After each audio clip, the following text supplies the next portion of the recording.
This episode is a TrackPads.com production.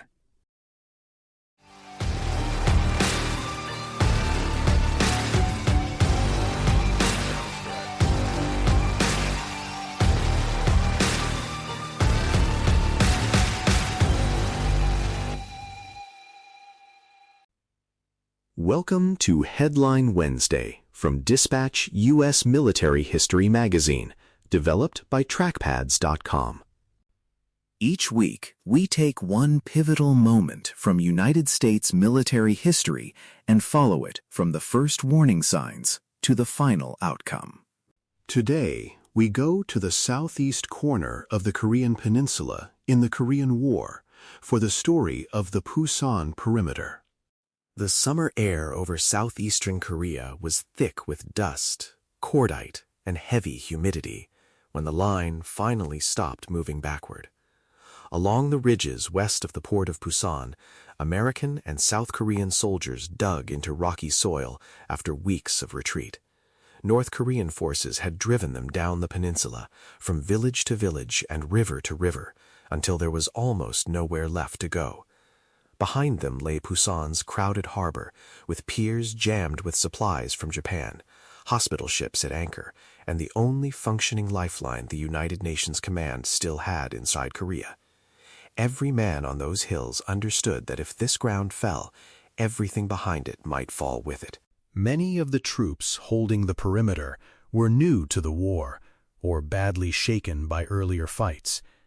Infantry from the 24th Infantry Division and the 1st Cavalry Division shared positions with South Korean conscripts, engineers, and battered units trying to rebuild under fire. At night, they listened to North Korean artillery and the grinding movement of tanks along narrow roads. Before dawn, flares lit the Nakdong River valley, revealing broken ground and enemy columns probing for weak spots. Every bend in the river and every ridge seemed to carry its own story of loss and resistance.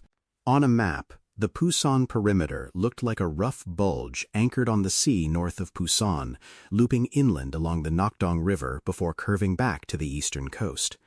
On the ground, it felt like a trap tightening from three sides. Units that had barely escaped earlier battles were sent into new sectors with little rest, told to hold shallow foxholes and improvised lines. A platoon might be warned that if it lost its hill, there was no next ridge to fall back on that night. The lights of the port behind them were a reminder that they were the last wall before the sea. Artillery thundered constantly as both sides searched for openings. American gun crews fired until barrels glowed, trying to break up attacks before they reached the wire. Forward observers called corrections over radios that sometimes failed at the worst possible moment. North Korean units pressed at bridgeheads, crossed the river under cover of darkness, and slipped through seams between defending units. The Pusan Perimeter became more than a line on a map. It became a place where every company, outpost, and hilltop might decide whether the war ended in disaster or held on a little longer. To understand why Pusan mattered, we have to step back to June 1950.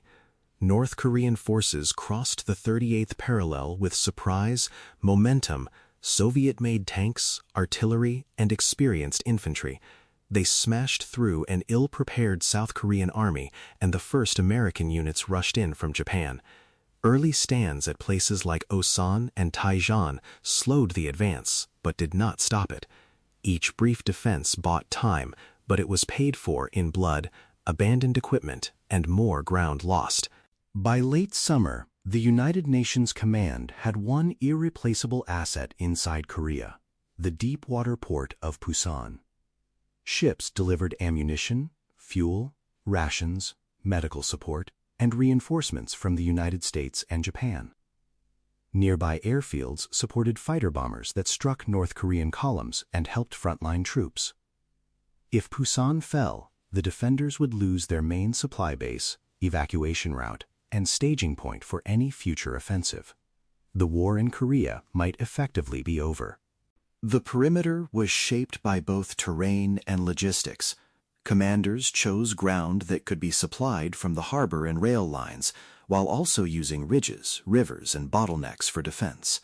South Korean units stood alongside American divisions, and new arrivals from Britain and other United Nations partners began to appear. Their presence showed that this was no longer just a fight over one peninsula. It was an early test of whether post-war collective security would mean anything when aggression came. Politically, the stakes were severe. If the perimeter collapsed and all of Korea fell under North Korean control, allies and adversaries would draw hard conclusions about United Nations promises, American credibility, and the balance of power in Asia. In headquarters near Pusan, commanders studied maps covered with red arrows closing from the north and west. They knew reinforcements and new plans were coming, but only if the line held long enough to receive them. The crisis around Pusan grew from a long, hard retreat rather than one single stand. In the first weeks of the war, the front was a series of desperate delays along roads and rivers. Task Force Smith, the first American ground force to meet the invasion, tried to block the road near Osan and was brushed aside by tanks its weapons could not reliably stop. That opening fight set the pattern. Thin screens made brief stands, bought hours or days, and then fell back again.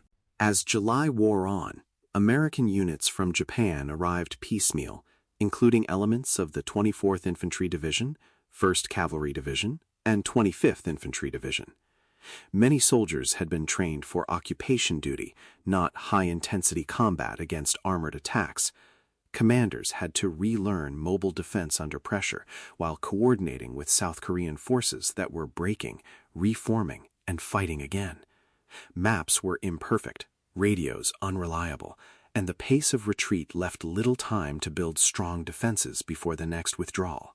Lieutenant General Walton Walker's 8th Army had to slow the enemy without allowing its own units to be surrounded and destroyed. Some positions were held too long, others were abandoned too quickly.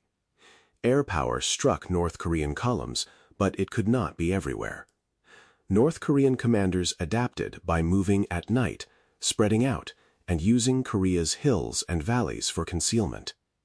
By early August, the defenders had been pulled into a final horseshoe-shaped line around Pusan, anchored on river bends, road hubs, ridges, the port, and nearby railheads.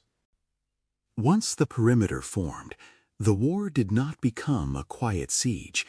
It became a series of overlapping emergencies. North Korean commanders knew they had to break the ring before United Nations reinforcements arrived in strength. They attacked river crossings on the Nakdong, pushed near Taegu, probed toward Masan, and threatened the East Coast corridor. Each blow aimed to unhinge the perimeter, turn a flank, or break through to the rear areas that kept the defense alive. For the soldiers on the ground, the perimeter felt like a rolling alarm. A battalion that had dug in for days might suddenly be ordered to move at night to plug a hole 30 miles away. This fire brigade pattern became a hallmark of 8th Army's defense.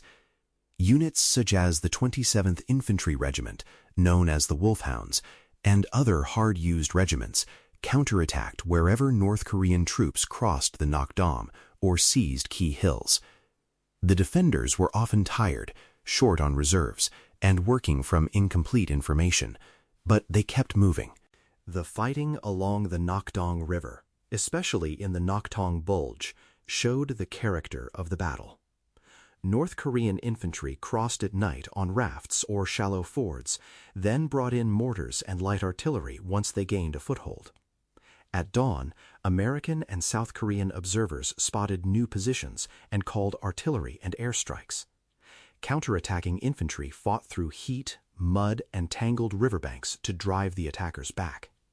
Hilltops changed hands more than once, sometimes in a single day. Near Taegu and along the interior approaches, the fight became a contest for valleys, passes, ridges, and road junctions.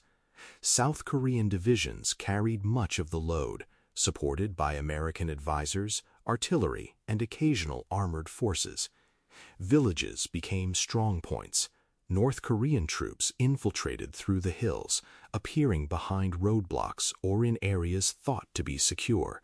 Rumors of breakthroughs spread quickly, and commanders often had to confirm reports through patrols and messengers before deciding where to send reserves.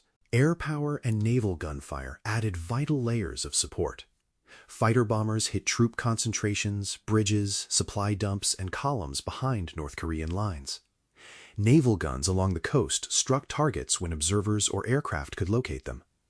But the outcome still depended on small groups of soldiers holding specific hills, roads, riverbanks, and villages. The line flexed, buckled, and bent. But every time the attackers gained a foothold, counterattacks followed. By September, both sides were worn down. North Korean units were far from their original depots, their supply lines stretched thin and hammered by air attack. Their tanks had taken heavy losses, and many companies were badly reduced. Inside the perimeter, American and South Korean forces were exhausted, but reinforcements, tanks, artillery, engineers, and supplies were arriving steadily through Pusan. The perimeter had not broken. Instead, it had become the anvil on which the invading army was wearing itself down. The turning of the fight did not come from one dramatic charge. It came from a slow shift in balance. North Korean attacks stalled more often. Their units came forward with fewer men, fewer heavy weapons, and less fuel and ammunition. The defenders, meanwhile, had better coordination, more reliable reserves, improved artillery support, and a stronger logistics base. The fire brigade system became more deliberate, and the defense hardened into something less improvised and more dangerous. Several major North Korean pushes bled themselves against the line. In the Nakdong Bulge and other hotspots, assaults ran into well-sighted artillery, airstrikes, and counterattacks that drove survivors back across the river or off key heights. The defenders still paid a heavy price, but increasingly they inflicted more damage than they received. Ground that had changed hands repeatedly finally stayed in American and South Korean hands. The perimeter no longer felt only like a shrinking pocket. It began to feel like a stubborn wall. Behind the front, planners began to think beyond survival. The same harbor and railheads that had kept the defense alive could support something larger. Ideas that had once seemed desperate, including a bold amphibious landing far up the coast, turned into actual plans and timetables. Every day the perimeter held gave reinforcements time to arrive, gave the enemy time to weaken, and gave commanders a chance to prepare a move that might change the entire war. When the amphibious landing at Incheon struck North Korean rear areas in mid-September, the Pusan perimeter changed character almost instantly. The North Korean army, already worn down by weeks of fighting, suddenly faced a new threat far behind its lines. Supply routes became dangerous or impossible. Units pressing the Nakdong and Daegu risked encirclement if they stayed in place. Orders to withdraw moved slowly through formations that were already under fire, and confusion spread.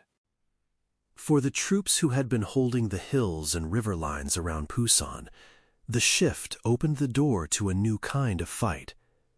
8th Army began pushing forward across the Nakdong, turning defensive positions into jump-off points. South Korean divisions advanced alongside American units, retaking villages and ridges they had fought over for weeks. In many places, resistance collapsed faster than expected. Prisoners, abandoned equipment, and wrecked vehicles marked the unraveling of an offensive that had seemed close to victory only weeks earlier.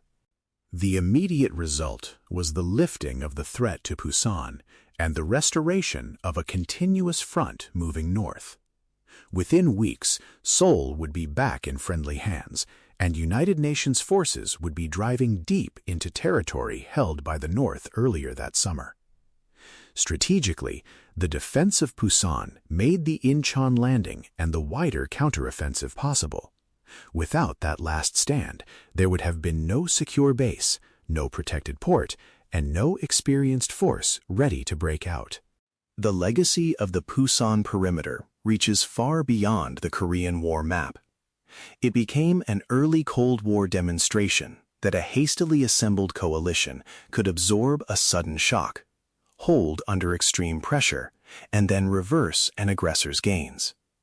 For soldiers, Marines, historians, and staff ride groups, the perimeter underscores the importance of logistics, coalition coordination, air and naval support, reserves, and the will to hold ground that may not look dramatic on a map, but matters enormously in reality. The Pusan Perimeter began as a last-ditch refuge. By September, it had become the foundation for a counteroffensive. The line that almost broke became the backbone of a very different ending than the one North Korean commanders expected.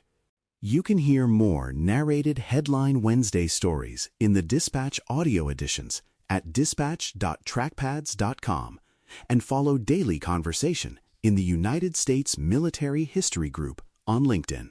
Headline Wednesday is developed by trackpads.com as part of Dispatch, U.S. Military History Magazine.